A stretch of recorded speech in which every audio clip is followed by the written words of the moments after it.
Cuando tenemos un conjunto de una frontera de una discontinuidad, eso se llama una frontera de grano, ¿va? Y entonces vamos a ver que termodinámicamente los defectos pues siempre son necesarios. Y para determinar eh, si van a ser, ¿cómo se dice? Eh, espontáneos o no espontáneos, pues necesitamos delta G. Entonces recordamos que delta G es igual a delta H menos T delta S, ¿sí? Entonces, H, pues va creciendo, se aumenta la concentración, aumenta la entalpía, la concentración de defectos. Y S sabemos que siempre crece, entonces, pero como tiene un menos, entonces va así, ¿no? T delta S. Entonces tiene una curva hacia abajo y una curva hacia arriba. Eso nos dice que va a haber un mínimo de energía. Va a haber un punto donde la energía aquí sea la mínima para cierta cantidad de concentración de defectos. Entonces vamos a ver, vamos a hacerlo para el caso de los defectos Schottky. Vamos a ver cómo le hacemos. Esto es de termodinámica estadística. En este curso no vemos mucho de termodinámica estadística, pero si les interesa ver de dónde salió esta SKLN y qué significa bien W, muy a detalle, lo explico como en 3 clases en el otro canal que se llama Introducción al Estado Sólido, pero como no tenemos tiempo ahorita, o sea, no vine a fondo en el temario, nada más vamos a ver así, ¿no? Entonces, o si ya llevaron termodinámica estadística, ya vieron que la entropía es igual acá LNW. ¿Qué significa W? Es la probabilidad de que cierto macroestado ocurra. O sea, cierta configuración o cierto conjunto de microestados, o sea, cierta configuración de un sistema ocurra. Ese significa W. Esa es la probabilidad.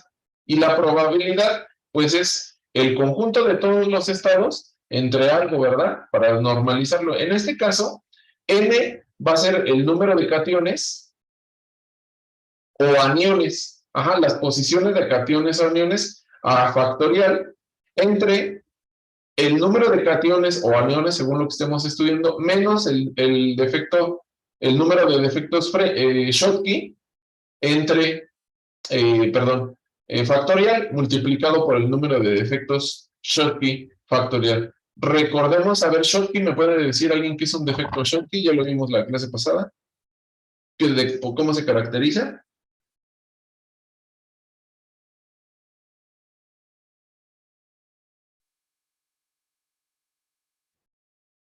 ¿No? ¿No? ¿Dormidos? Acuérdense que para el defecto Schottky quiere decir que tenemos un par de iones faltantes. Por ejemplo, un cation y a ese corresponde también un anión faltante. ¿Sale? ¿Ok? Entonces, eso es un defecto Schottky. Entonces lo que vamos a estudiar, vamos a recordar, vamos a regresarnos, porque veo que les apretaron el reset de la vez pasada para acá. Schottky, entonces falta un par, falta un sodio aquí y acá falta un cloro. Falta el par completo y el material está eléctricamente neutro. ¿Sale? Entonces vamos a ver.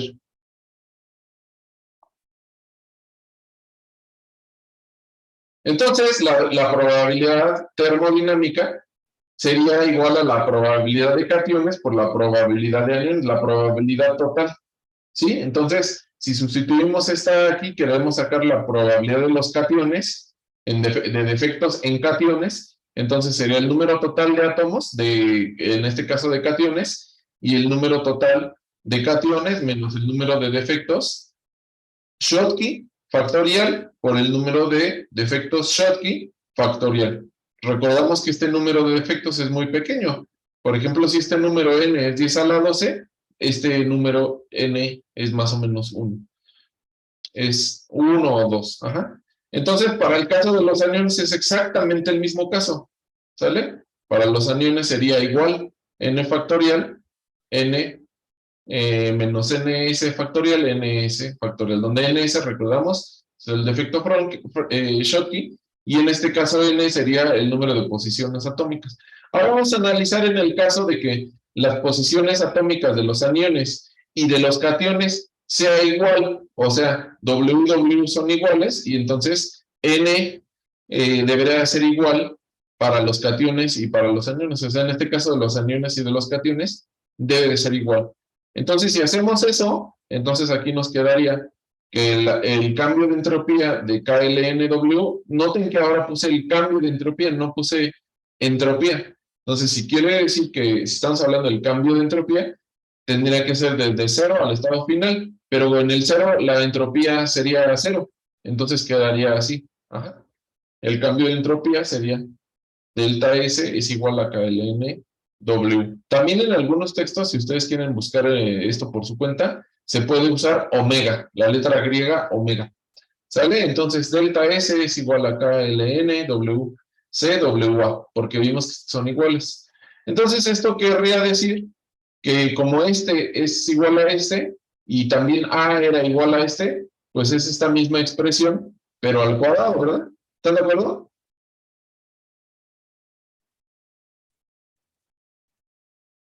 ¿Sí o no? Sí. Ok, pero hay una relación con los logaritmos, y cuando dice algo logaritmo de algo al cuadrado, entonces lo pueden poner como un 2, ¿verdad? Entonces sería delta S es igual a 2KLN y ya el mismo argumento. ¿Sí? ¿Vamos bien?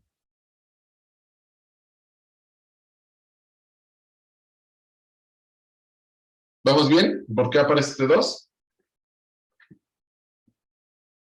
Sí, hasta ahorita bien. Bien, entonces. Ahora vamos a utilizar algo que se llama la aproximación de Stirling. ¿Cuánto, a ver, ¿saben qué significa n factorial? O ya estoy, voy bien rápido y saben qué significa n factorial. ¿Alguien me dice qué significa n factorial?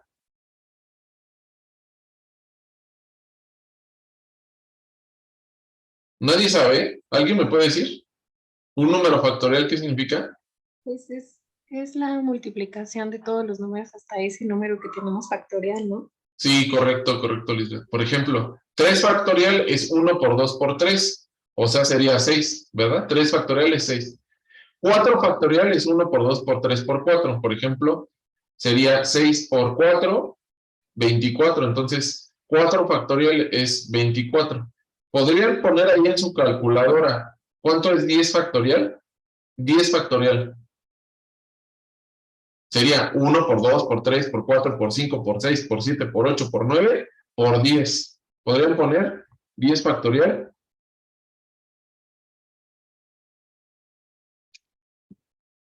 ¿Cuánto es 10 factorial? Es 3.628.800. 3 millones y cacho. Muy bien. Ajá. Y apenas va 10. Apenas vamos en el 10. ¿Sí? O sea que los números factoriales crecen de una forma muy grande. Porque 10 ya nos da 3 millones. ¿Podrían poner 20 factorial?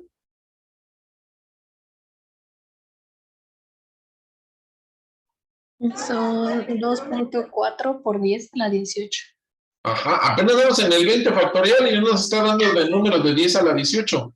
Pero ¿cuántos átomos hay en un cristal de cocina, de sal de cocina? De sal de cloruro de sodio. ¿Cuántos átomos hay? Pues hay 10 a la 20 átomos. 10 a la 15 al menos. Sí, por muy chiquito que sea. Entonces este número factorial, ninguna computadora lo va a poder calcular. Porque si 20 factorial ya es un número, te ya anda llenando la calculadora. Una computadora, si tú le pones 10 a la 20 factorial, no puede. No se puede, es un numerote muy grande. Entonces vamos a utilizar algo que se llama la aproximación de Stirling, que por el motivo de la clase y todo, también me le voy a saltar la justificación de esto, pero si quieren ver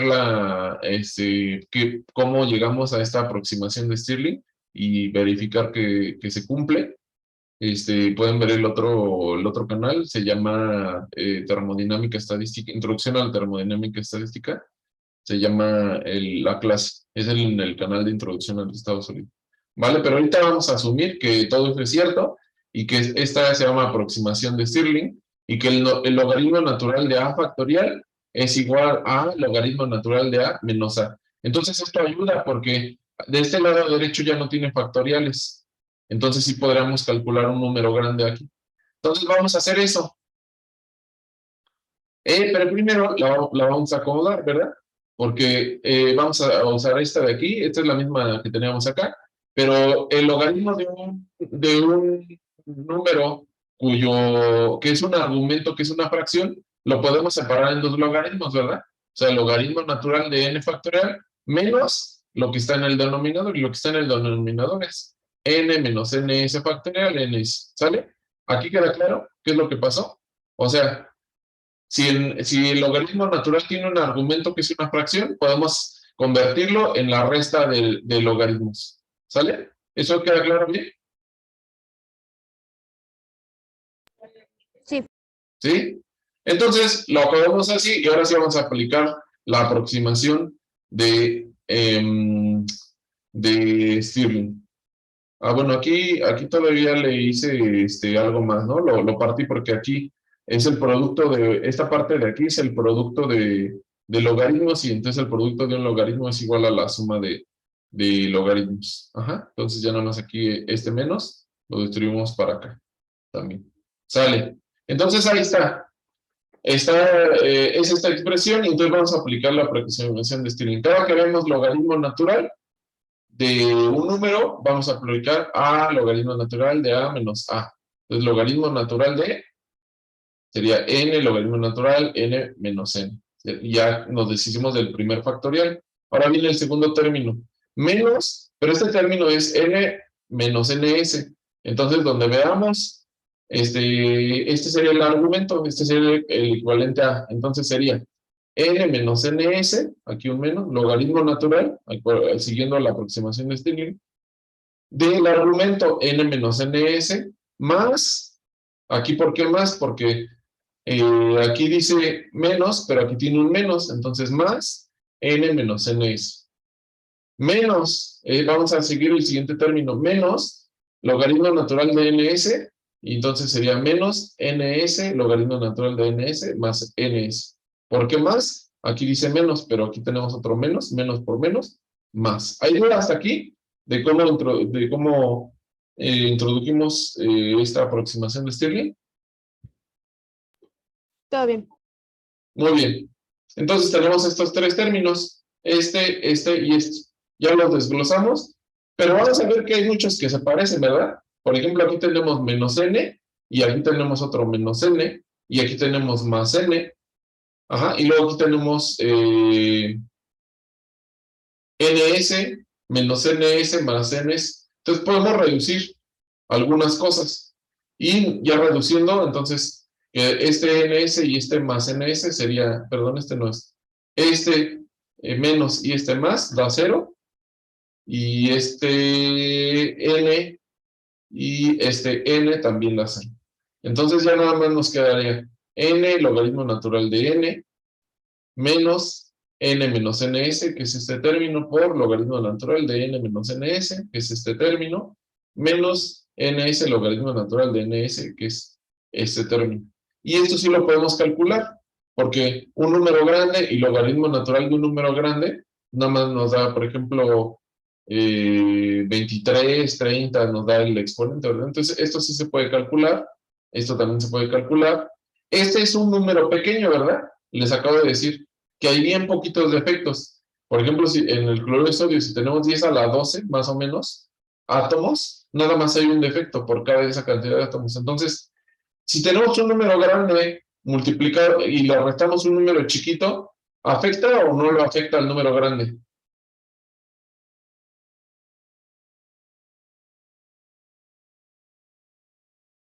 Una resta, ¿afecta o no afecta? No, no mucho. No mucho, ¿verdad? Porque, a ver, a 10 a la menos 15, 10 a la 15, perdón, le restamos 1, pues prácticamente es 10 a la 15, o sea, no importa si, ahora sí que le quitamos un pelo al gato, dice. Entonces es un número grandote y le restamos uno, no, es casi es lo mismo. Entonces vamos a ver que podemos reducir ese número grande, ¿no? Pero antes de reducir, vamos a entonces encontrar este mínimo. Ya tenemos la expresión de la entropía. Ya sabemos que la entropía es esto, ¿verdad? Y eso lo podemos calcular según la cantidad de efectos que haya. Ahora vamos a introducir la entropía aquí. Delta G es igual a delta H menos T delta S. Entonces, delta S es esto, acabamos de encontrar. Y delta G es igual a delta H menos 2KT, que es esta parte de la entropía. Y esta es la entropía, ¿verdad? Todo esto. ¿Sí? Ahora, ¿cómo encontramos el mínimo de una función?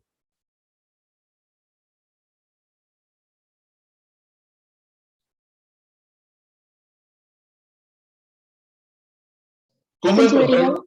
Sí, hacemos la primera derivada e igualamos a 0. Entonces, si queremos encontrar cuál es el mínimo de esto, o sea, en qué punto es el mínimo de delta G, donde vamos a encontrar la mayor cantidad de efectos posibles, entonces sacamos la derivada de delta G con respecto a el número de defectos Schottky e igualamos a 0. Entonces vamos a sacar la derivada de esto, ¿sale? Con respecto a ns. Pero está sencilla. Ajá, y le igualamos a 0. Entonces sería delta H, o sea, delta H menos 2KT, la derivada de esto. Porque es la única que depende de ns. Todo esto no depende de ns. ¿Sale? ¿Les parece si les doy 5 minutos y sacan la derivada? Ya está aquí igualada a 0. Debe estar fácil porque esto no depende de ns, esta no depende de ns, esta sí depende, esta sí depende y esta sí depende. Entonces, ¿qué tipo de derivada sería? Un producto, ¿verdad? Porque este sí tiene, este también, y este también es un producto. ¿Cómo es la derivada de u por b?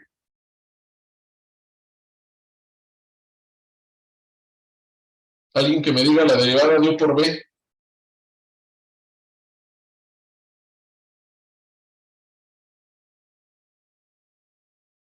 La derivada de un producto, a ver, nadie se la sabe.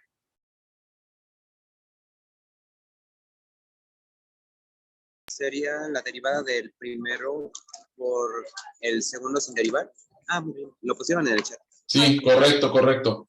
La primera, más la derivada de la segunda, más la segunda por la derivada de la primera. Ajá. O, como pusieron ahí, u por b es igual a v' más vu', donde las primas son las derivadas, ¿vale? Entonces está fácil, porque esto, la derivada, pues esto es una constante, esto no es una constante, esto sí da y esto sí da. Y la derivada del logaritmo natural de x, porque van a necesitar esa. 1 entre X. Muy bien. 1 entre X. Vientos. Entonces, les doy 5 minutitos para que las hagan y ahorita nos vemos. Vamos a ver. Entonces, vamos a hacerla. La derivada de logaritmo natural de X es igual a 1 entre X. Y tenemos un producto de la derivada de X con la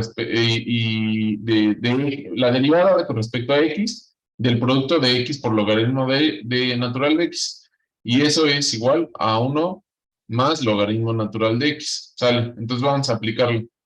Delta H es menos 2KT y la derivada de esto, ¿verdad? Igual a 0. La derivada de esto, entonces esta parte, pues ni siquiera tiene ns. Entonces, pues esa, no. ¿Cuánto es la derivada de una constante?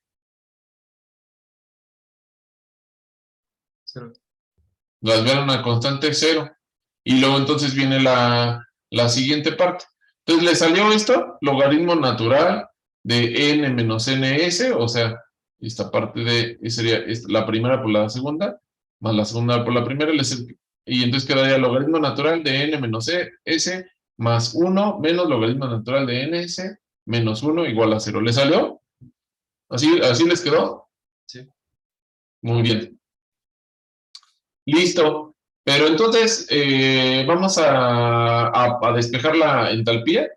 Y entonces quedaría, si despejamos esta expresión, pasamos todo para acá. Y entonces esta es una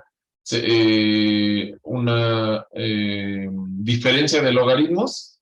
Y entonces, bueno, aquí 1 menos 1, ¿no? Entonces sería 0. Entonces queda una diferencia de logaritmos nada más. Y entonces podemos escribir que la entalpía, el cambio de entalpía es igual a 2kt, positivo, porque estaba negativo del lado izquierdo, multiplicado por el logaritmo natural de n menos ns, que es esta sección, sería el numerador, menos, pero lo pasamos al denominador, ns. Ajá. ¿Sale? Ahora vamos a ver que, como les decía, n es mucho más grande que ns. Ajá. Y entonces, pues esto lo podemos reducir como nada más n, ¿verdad? Es prácticamente n. Y entonces vamos a reducir y vamos a despejar ns de aquí. Y entonces nos quedaría que ns es igual a n menos ns, despejando de aquí ns, a la menos delta h, perdón, entre 2kt, donde k es la constante de Boltzmann, recordamos, ¿sale? Muy bien, entonces, pero como n menos ns es prácticamente n, pues regresamos a este término, y entonces nos queda así. Ajá. En el caso de que sea un átomo, pues entonces sería esta expresión. Y en el caso de que sea molar, pues nos queda RT. Recordamos que R y K, la constante de Boltzmann y la constante de los gases, es la misma, nada más que la constante de Boltzmann, si la multiplicamos por el número de Avogadro, pues entonces nos da R, la constante de los gases. Entonces este caso será para molar y este caso sería para un átomo. ¿Sale? Entonces ya con esto podemos determinar cuántos defectos hay. Porque podemos medir la entalpía de formación, podemos saber cuántos átomos tienen posición, por ejemplo, de catión o de anión. Ajá, por eso está muy fácil sabiendo la celda unitaria. Y podemos entonces determinar cuál es el número de defectos, si se fijan, el número de defectos que va a haber, o sea, que está en el mínimo de la gráfica que vimos hace rato. ¿Sale? Entonces, este nos va a ser muy útil para determinar los defectos. Si ya tienen entalpía, pues ya pueden saber cuántos son los defectos. Para el caso de tipos de defectos Frenkel, ahora vamos a recordar, vamos a echar el refrescorio. ¿Qué son los defectos Frenkel? De lo que vimos ayer. Los defectos Frenkel es cuando tenemos un átomo que se sale de su lugar, pero se mete en el intersticio, ¿verdad? O sea, ya no es de que esté faltando, sino que ese átomo sí anda por ahí, pero anda en el intersticio. Esos son los defectos Frenkel. El átomo anda en el intersticio. Y para el caso de los defectos Frenkel, pues vamos a utilizar vamos a determinarlo casi de la misma forma.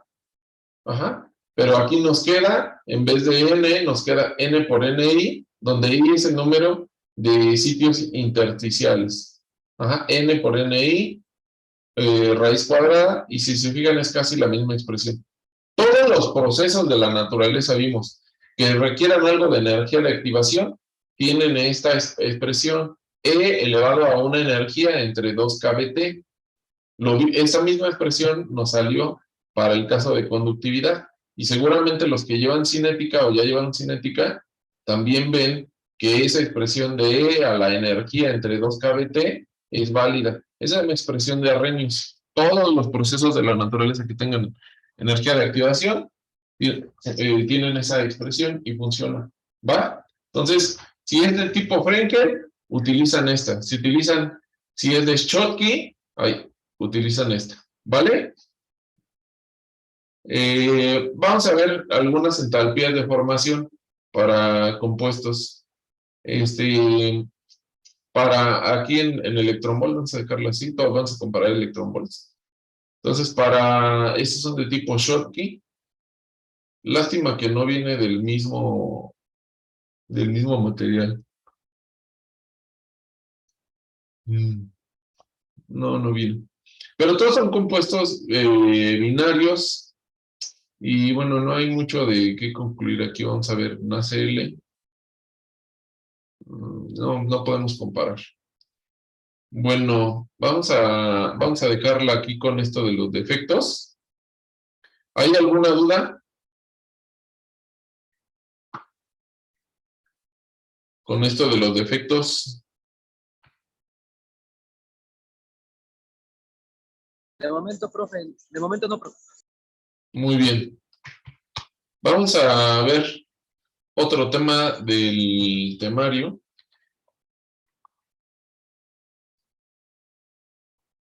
Nada más déjenme ver ahí para que no vaya a estar el temario. Dice, nada más falta lo de defectos, conductividad, difusión en sólidos, defectos de una dimensión, leonales en 2 dimensiones, planares, no cristalinos. Bueno, esto lo vimos desde el principio, vidrios, aunque no vimos cuasicristales, no vimos nada de cuasicristales. Bueno, nada más vamos a ver así en general qué son los cuasicristales. Dejen ahora alguna diapositiva, a ver.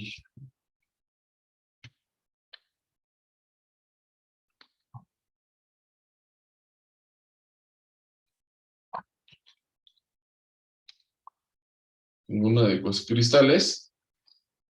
Una presentación. Entonces vamos a ver.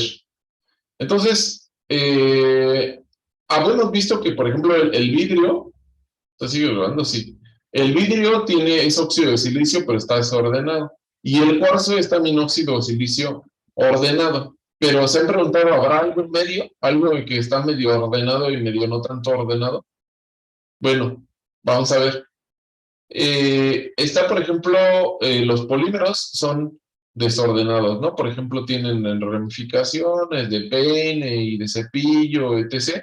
Pero en general están desordenados, periódicamente no están ordenados. Vimos, por ejemplo, también que la madera es algo que está desordenado, por ejemplo. Ajá.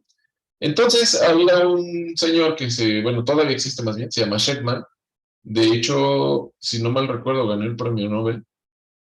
Y descubrió en 1982 que hay unas fases que son fases icosaédricas que están formadas de unidades periódicas, más bien de unidades simétricas, pero a lo largo no son periódicas. Entonces, desde hace muchos años había o hay en estructuras persas, o sea, ahora Irán, algo que se llama Penrose tiling, o sea, se refiere, estos son, ¿cómo se dice? Mosaicos, ajá, de Penrose, así se le conoce. Creo que es el nombre de una persona, siempre se me olvida.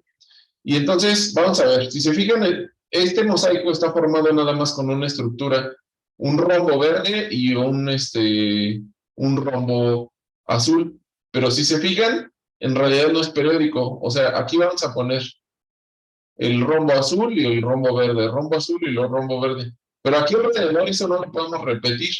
Y entonces los podemos acomodar de muchas formas, pero no es periódico. O sea, no quiere decir que esta estructura la vamos a encontrar exactamente acá igual. Se fijan, esta se parece a esta, pero ya no es. Y luego se parece a esta que está aquí. Voy a prender el ojito para que...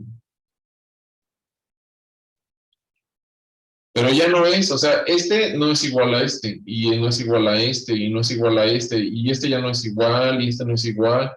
Entonces ya nunca se repite, nunca se repite. ¿Sale? Y como no se repite, entonces esto es una estructura como que casi periódica, ¿no? Como que se parece, pero no. Estos materiales, bueno, ahorita vamos a ver que existen materiales,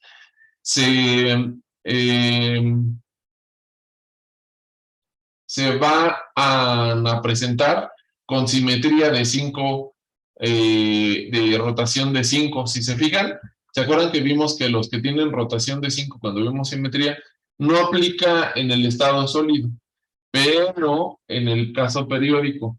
Y este que tiene una rotación de 5, sí tiene, pero esto no se le conoce en estado sólido como cristal, esto se le conoce como cuasicristal. Ajá. Entonces Sheckman eh, descubrió un material que de hecho sí tiene esa característica, que es aluminio, paladio, manganeso, y este es un cuasicristal. Tiene simetría de 5 y entonces casi es cristalino, pero nada más como en una sección se ve, como que esta se ve muy parecida a esta, y acá tiene otra simetría de 5, pero si lo propagan a través del espacio, esto no tiene ninguna celda unitaria y no hay forma de tenerlo, ¿sí? Entonces, pues descubrió un conjunto de materiales. Aquí se sintetizaron este de cadmio, magnesio, zinc, y aquí tiene un patrón de difracción parecido a lo de los cristales, pero no es cristalino. Y aquí forma además un monocristal que es un dodecaedro, ¿sí? Ese es característico tiene de 5 lados, y entonces aplica para los cuasicristales. Bueno, esa sería así como que en forma rápida. Entonces, los cuasicristales están medios ordenados, pero no están completamente ordenados porque no tienen celda unitaria, ni podemos propagar sus propiedades a través del espacio, y tienen una característica que normalmente tienen simetría de C5. Es una forma corta, pero pues no podemos ahondar más. Obviamente hay muchos temas de investigación de cuasicristales, es más o menos reciente, digamos que tiene unos 30 años. Digo reciente porque hay temas mucho más viejos y todos los temas aquí en el temario son muy viejos. Entonces, ese sería algo reciente. Ahora vamos a ver fases, vamos a ver interpretación de equilibrio de fases, que ya con esto sería lo último. Ya nada más nos queda esta clase y la que sigue, y luego ya vamos a hacer examen. Entonces vamos a hacer esto y a ver si hacemos unos ejercicios en la siguiente clase. Vamos a ver diagramas de fase. Bueno, hay algo que se llama la regla de las fases de Gibbs, y entonces esto sirve para diagramas termodinámicos. Hay otros tipos de diagramas de fase que no son termodinámicos, que vamos a ver una, una introducción. Sí, Penrose nos dice Celsin que es el apellido de una persona. Vamos a ver, Penrose. Sí, era matemático, pero, pero sí, Roger Penrose. Ajá. Y le queda, porque Penn queda de pentagonal. Ajá. Ganó el premio Nobel de Física, de hecho. Y le queda bien porque Penn queda de pentagonal y se apellida Penrose. No me acuerdo en qué lugar vi que hicieron un hotel así con toda estructura de esa de Penrose. O sea, puros mosaicos de esos. Bueno, vamos a seguirle. Entonces, Gibbs, está esta de la regla de las fases de Gibbs.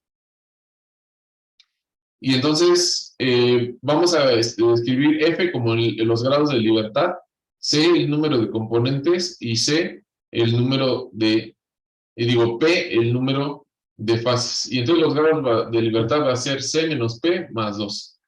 ¿Qué quiere decir esto? Ajá.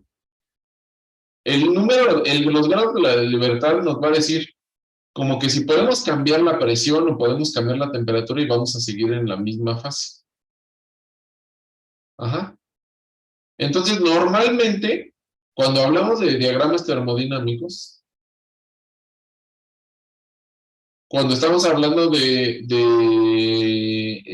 estos tipos de diagramas, las variables que vamos a cambiar son la temperatura y la presión. Ahorita vamos a ver un ejemplo. Por ejemplo, vamos a ver aquí. Si queremos calcular los grados de libertad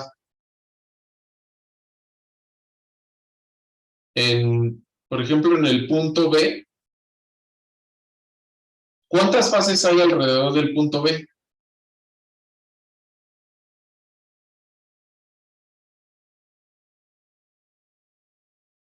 ¿Cuántas fases? Esta sería una fase y esta sería otra fase. O sea, este cuadrito indica que aquí dentro, en esta parte, hay un tipo de fase, o sea, una composición, una estructura cristalina y acá hay otra. Entonces, alrededor del punto B, ¿cuántas fases habría?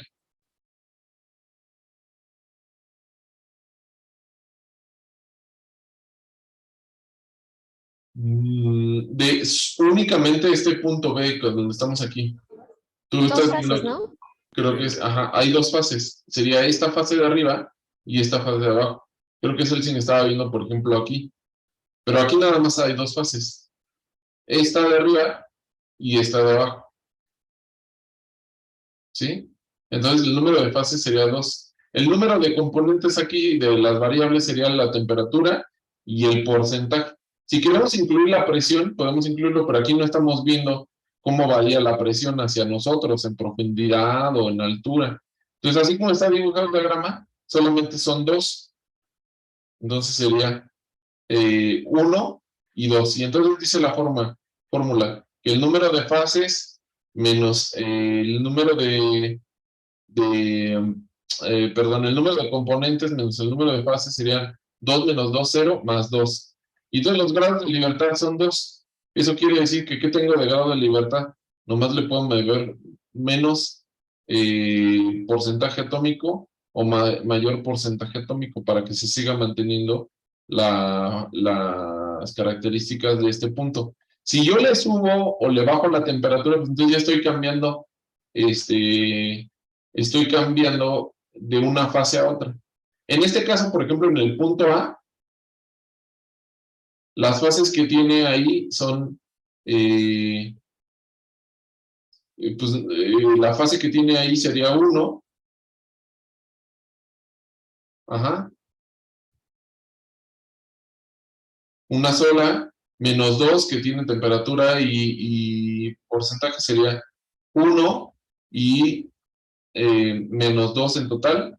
Entonces, ¿cuánto queda? Sería, a ver, sería, perdón, más 2. Serían,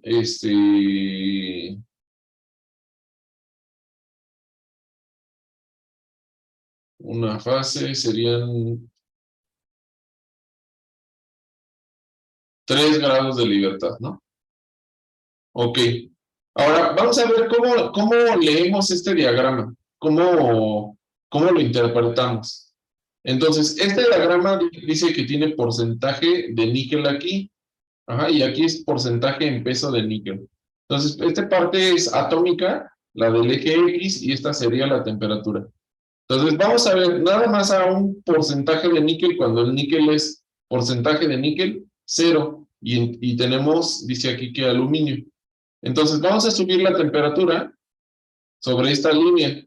Entonces, aquí solamente tenemos aluminio, y cuando llegamos acá, el aluminio es líquido. Ajá. Ahora vamos a ver cuando hay 100% de níquel. Entonces, si hay 100% de níquel, quiere decir que no hay aluminio. Entonces, vamos a subir sobre esta línea y aquí hay níquel, y cuando llegamos acá, está líquido, esta fase de acá está líquido. Pero lo que nos dicen estas líneas es que hay secciones donde encontramos níquel con aluminio. Entonces, por ejemplo, aquí hay 40% de níquel y se forma un compuesto en toda esta región de aluminio 3 con níquel 2, ¿sí? Cuando cruzamos esta línea, se convierte en un nuevo compuesto o un nuevo estado. Por ejemplo, esta zona de aquí, arriba de 850 no dice, pero debe de ser otra composición química o cambiar líquido. Por ejemplo, aquí, toda esta zona es de aluminio con níquel, ¿sí? Pero si pasamos para acá, hay otra composición y acá hay otra composición, y las temperaturas de aquí nos dicen si va a ser sólido, si va a ser líquido. ¿Sale? Vamos a ver. El diagrama más estudiado, pues, es el del agua. a lo mejor ustedes lo conocen, y entonces, por ejemplo, en esta zona de temperatura y presión, este es gas, aquí forma un hielo que es polimórfico, y acá es líquido, ¿sí? Hay muchos tipos de hielo, por ejemplo, en el caso de ya de entrando al estado sólido, si cambian la presión, en el otro si se fijan no venía composición, en el que acabamos de ver no venía más que composición, pero no venía presión. Acá ahora sí viene presión, entonces este es un tipo de hielo a que se forma a esta temperatura, a otra temperatura y presión se forma otro tipo de hielo, a otra temperatura y presión se forma otro tipo de hielo, y así sucesivamente. ¿Sale? Eso sería para el hielo, pero ¿qué pasa? Nosotros queremos estudiar diagramas de estado sólido. Bueno, pueden tener ustedes la misma composición química, pero si cambian la presión y temperatura, van a cambiar la estructura. Entonces, fíjense, a cierta temperatura y presión tenemos cuarzo. A otra cierta temperatura y presión tenemos el cuarzo beta. Luego tenemos tridimita, cristobalita, coesita, estishovita. Y a cierta presión muy baja y temperatura alta, el óxido de silicio se vuelve líquido. Entonces, este diagrama nos muestra cómo el óxido de silicio se distribuye en muchos tipos de estructuras cristalinas. A cada una de esas estructuras cristalinas se le conoce como fase. Ajá. Esta es una fase, que son iguales a los diagramas que han visto probablemente en termodinámica. Ahora, una peculiaridad es que cuando cambiamos de una fase a otra, a veces son tantas fases que nada más le colocamos la fase alfa, la fase beta, alfa prima, beta prima, gamma, y así delta, y etc. Y nombres con alfa, beta, gamma, así. Entonces, ¿cuál es la diferencia entre el cuarzo alfa y beta? Bueno, pues debe de haber una estructura cristalina diferente, pero pues simplemente le ponen alfa y beta, ¿sale? Así en orden. ¿Alguna duda? ¿Hasta ahorita?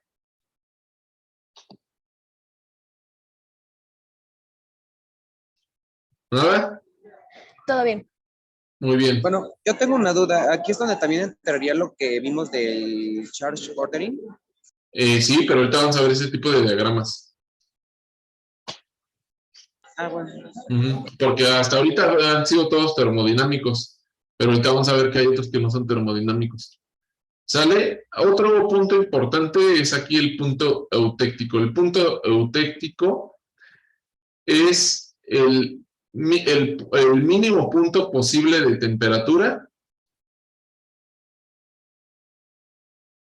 en todos los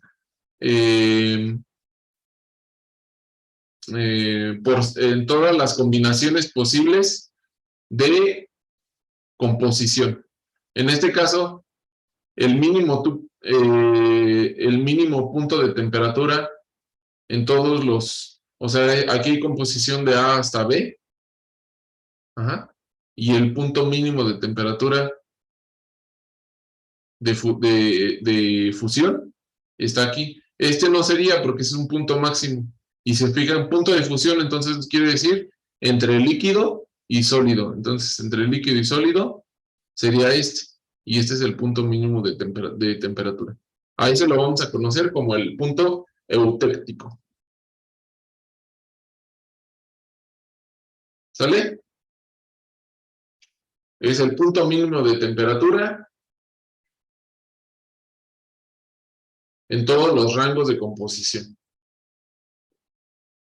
En donde se encuentra el punto de fusión. Aquí está entre líquido y sólido. ¿Sale?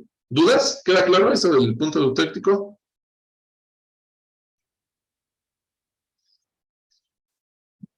¿No? Bueno, ahora vamos a ver este tipo de diagrama de 3. Entonces, este es para un compuesto ternario. Este dice plata, este dice aluminio y este dice cobre. Ajá, y si se fijan dice 0, 20, 40, 60, 80, 100. O sea, que el porcentaje de cobre aquí va desde 20 hasta 100. Y luego acá el porcentaje de aluminio va desde 0 hasta 100. Y acá el porcentaje de plata va de 0 hasta 100. ¿Sale? Entonces, vamos a ver. De este lado, debe de tener 100% de cobre, ¿sí? Vamos si tiene 100% de cobre, pues es solamente cobre. De este lado, dice que tiene 100% de plata, o sea, no tiene ningún otro elemento. Y de este lado, aquí, dice que 100% de aluminio. Pero vamos a ver. Si se fijan, esta línea tiene dos líneas. Una hacia acá y otra hacia acá. Ajá. Entonces vamos a ver, vamos a buscar un compuesto que esté aquí. Por ejemplo, dice que en esta zona hay cobre, aluminio 2. Cobre, aluminio 2. Entonces tiene poco cobre y tiene 2 átomos de aluminio. Entonces, ¿cómo sería? Tiene más aluminio que cobre. Ajá. Entonces, vamos a ver que esta línea horizontal corresponde a el porcentaje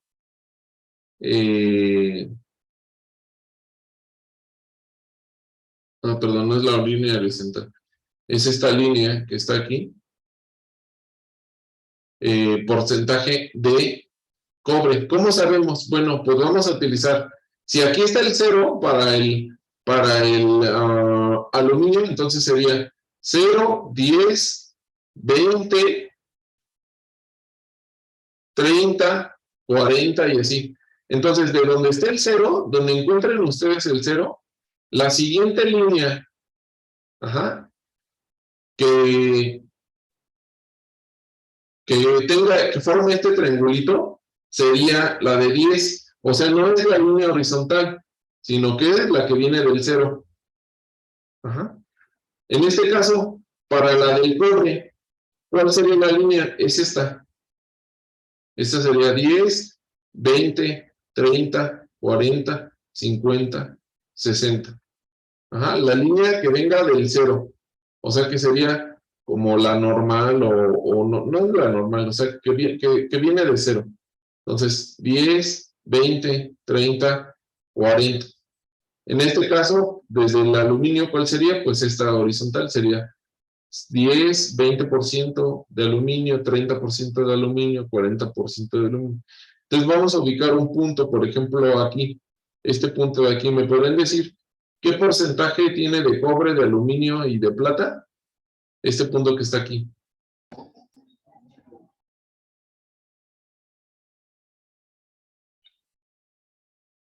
De cobre tiene 80, de aluminio parece que tiene 30. De aluminio tiene 30, ¿y qué más?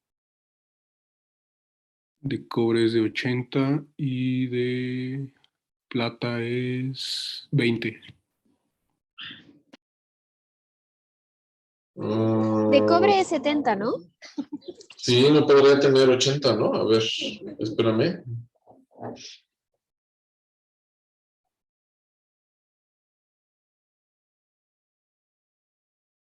Cobre 70.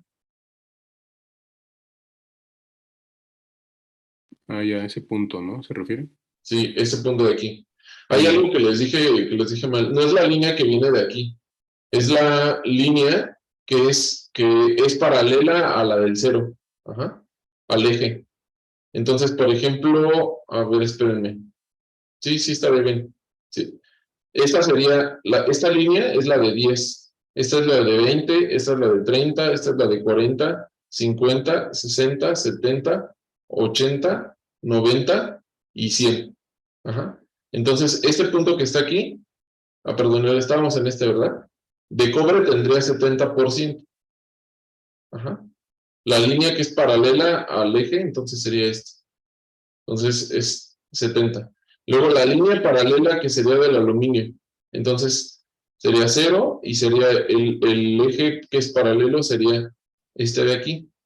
Entonces sería aquí, paralela al 0 es esta, y entonces aquí sería 10%. Ajá.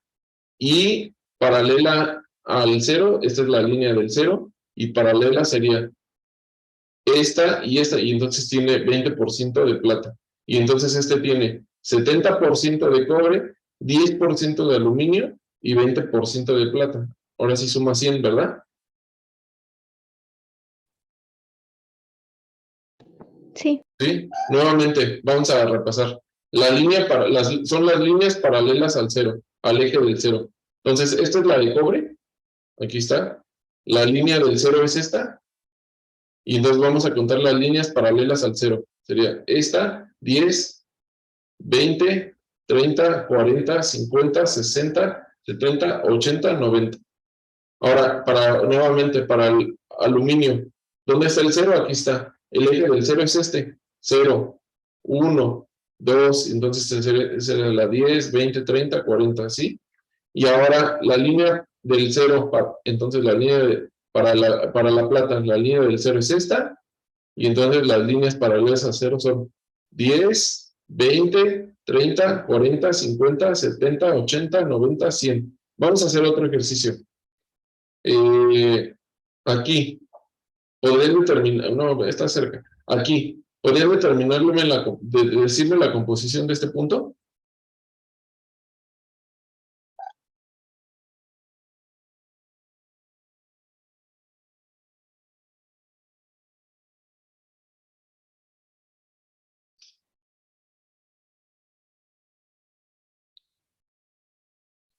Sí, es 10% cobre, 40% aluminio y 50% plata. Correcto, la pueden poner en el chat para que todos lo vean. 10% de cobre, aquí este punto, muy bien, 10% de cobre, 40% de aluminio, 50% de plata. Muy bien, vamos a hacer otra. ¿Podrían de este punto, no, aquí, de este punto que está aquí, podrían decirme la composición?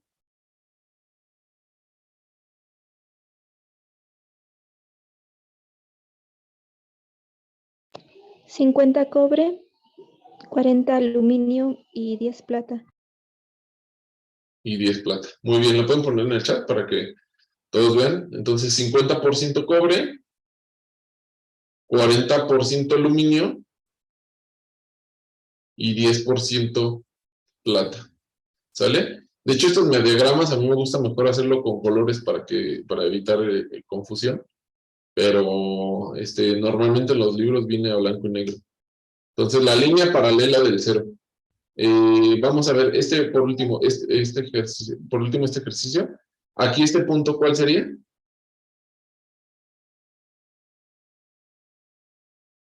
La composición. 10% cobre, 70% aluminio y 20% plata. Muy bien, la pueden poner en el chat. Entonces, repito, 10% cobre, 70% aluminio y 20% plata. Muy bien. Ahora vamos a ver que no todo es termodinámico. También tenemos diagramas donde no estamos cambiando ni presión, ni temperatura, ni algo termodinámico. O sea, lo que podemos hacer es que podemos cambiar algún parámetro cuántico. Hay algo que se llama el Quantum Critical Point, que es cuando hay un cambio de fase,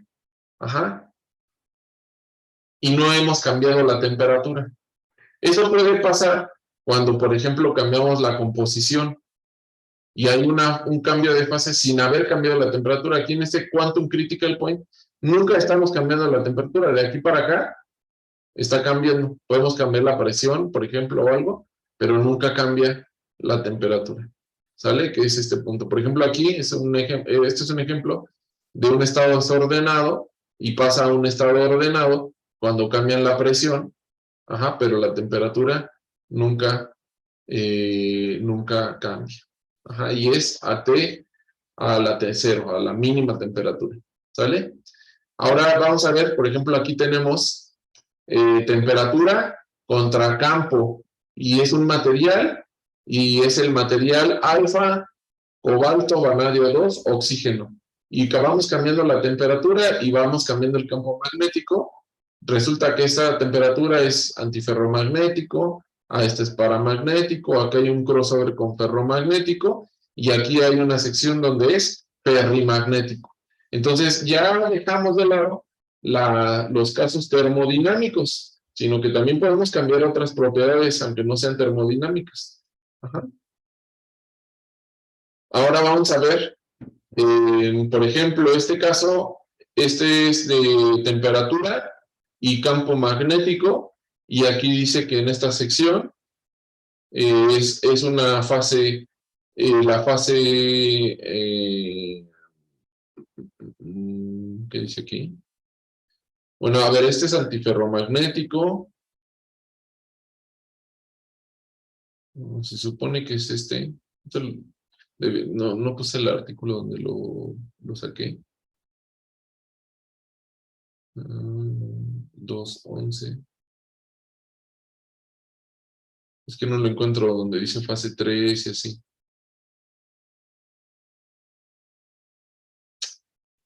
A ver, este es ferromagnético. Y este es otro estilo de estructura, pero aquí dice, ya, es que esto tiene estas fases que son algo complicadas, donde los espines se acomodan de diferentes formas, y esta le llamaron 2.11, 2 entre 9, 2 entre 10, 2 entre 9, 2 entre 8. Entonces esas fases aparecen aquí, aparece una fase, aparece otra fase, otra fase, otra fase y otra fase. ¿Sale? Pero son fases nada más electrónicas, donde el spin está cambiando de dirección. Luego por ejemplo, estos son de los vórtices. ¿Se acuerdan que les dije que el campo magnético penetra ligeramente en ciertos tipos de superconductores? Bueno, pues hay gente que estudia cómo se acomodan esos vórtices. Y entonces le llaman sólido porque tiene una estructura periódica, y le llaman líquido porque tiene una estructura desordenada. Y aquí hay otro tipo un sólido con otro tipo de estructura, y este es campo magnético y este es temperatura. Entonces, como verán, hay muchos tipos de diagramas, no nada más termodinámicos. Podemos cambiar otros parámetros, como el campo magnético o como la temperatura. Denme un segundo, necesito nada más quiero decirles si tienen alguna duda. De hecho, ya vamos a terminar la clase, pero quiero preguntarles quiero saber si tienen alguna duda de estos diagramas, de estos tipos de diagramas. Al momento, al momento no es necesario que sepan cómo construirlo, pero que sí sepan cómo leerlo, ¿no? O sea, a cierta temperatura y cierto campo magnético, pues van a encontrar, por ejemplo, una fase antiferromagnética. Acá una paramagnética y así. Ahora sí, perdón por haberte interrumpido. Ahora sí me puedes decir tu duda. No se preocupe. En el diagrama que habíamos visto de 3 compuestos, el de aluminio, cobre y plata, ¿todos esos valores se llegó a ellos experimentalmente y se colocaron en esa tabla, o solo alguno de ellos, y los demás se pueden predecir eventualmente? Bueno, hay dos formas de hacer este diagrama. Si lo predices es de forma teórica, que sí se puede hacer. De hecho, luego les digo que es complicado determinar la estructura, pero de hecho sí se puede hacer. De hecho, ahorita estoy haciendo unos cálculos de ese estilo, donde con mecánica cuántica tú pones los átomos que tú tienes y empiezas a ver cuántas estructuras posibles hay, cuántas combinaciones, y lo puedes construir. Esa es una forma. Pero la forma experimental es que tú le vas poniendo, a ver qué pasa si yo pongo 10% de cobre, 90% de aluminio y así, ¿no? Y lo vas poniendo, lo vas juntando, y luego mides rayos X y mides EDX.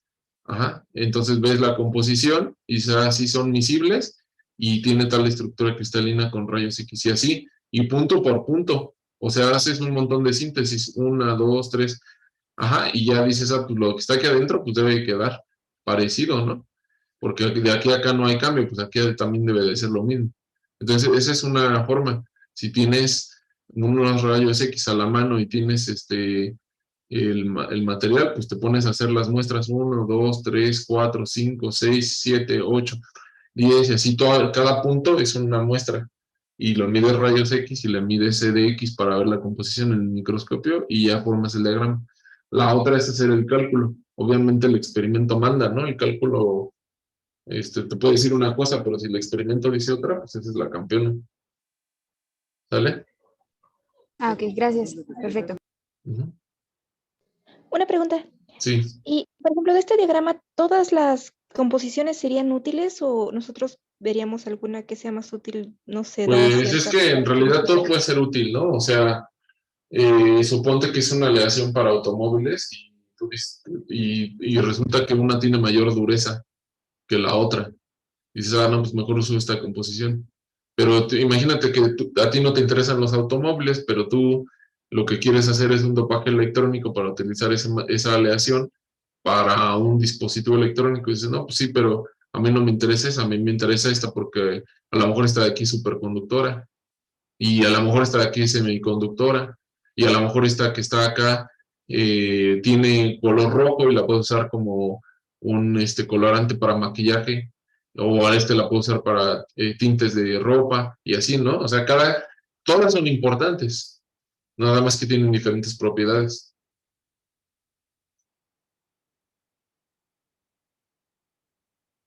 Ujú. ¿Más dudas?